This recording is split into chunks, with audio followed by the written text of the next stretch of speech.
ലൈവിൽ നടന്ന കുറെ കോമഡികളിലേക്കാണ് നമ്മൾ പോകുന്നത്. ബിഗ് ബോസ്, ഞാൻ പവറിലെ ശരണ്യാണ്, എന്റെ കൂടെ ക്യാപ്റ്റനുമുണ്ട്, എന്റെ കയ്യിൽ ചെങ്കോലുമുണ്ട്, ആ ഡെൻ റൂമിന്റെ ഡോർ ഒന്ന് ലോക്ക് ചെയ്യുമോ?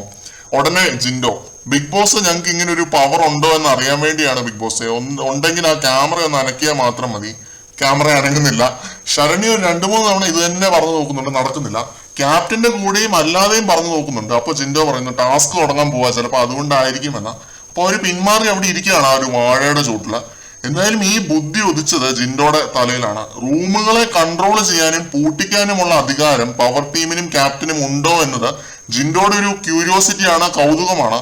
അതുകൊണ്ട് പവർ എന്ന ഒരു എൻറ്റയർ കൺസെപ്റ്റിനെ തന്നെ റീഡിഫൈൻ ചെയ്തു എന്ന് പറയാം ഇന്ന് ജിൻഡോ. പക്ഷെ അത്ഭുതം തന്നെ സംഭവിച്ചു. ജാസ്മിനും ഗബ്രിയും അവരുടെ ഗ്യാങ്ങും മൊത്തത്തിൽ ഡെൻ റൂമിൽ പെട്ട് കിടക്കുകയാണ്, ലോക്ക്ഡ് ആണ്, റൂം പൂട്ടി. ഇവര് പറഞ്ഞത് ബിഗ് ബോസ് കേട്ടു. ഇതൊന്നും വാഴത്തോട്ടത്തിലിരിക്കുന്ന ജിൻഡോയും ശരണ്യയും അവരുടെ ആ ഗ്യാങ്ങും അറിയുന്നില്ല. സെൻസറിൽ റെഡ് കളർ കത്തി റൂം ലോക്ക്ഡ് ആവുന്നത് കറക്റ്റ് ആയിട്ട് ലൈവില് കാണിക്കുന്നുണ്ട്. അകത്ത് പൂട്ടി കിടക്കുന്നവരും അറിയുന്നില്ല ജിൻഡോയും ശരണ്യയും പറഞ്ഞത് പ്രകാരമാണ് ഇത് എന്ന്. അങ്ങനെ ആകെ മൊത്തം ഒരു മിസ്റ്ററി സസ്പെൻസ് ത്രില്ലർ ആയിരിക്കുകയാണ് ഇപ്പൊ ലൈവില്. മൊത്തത്തിലൊരു രസമൊക്കെ ഉണ്ട്. ഒരു സൂപ്പർ പവർ പടം കാണുന്ന ഒരു സൂപ്പർ ഹീറോ പടം കാണുന്ന ഒരു വൈബാണ്.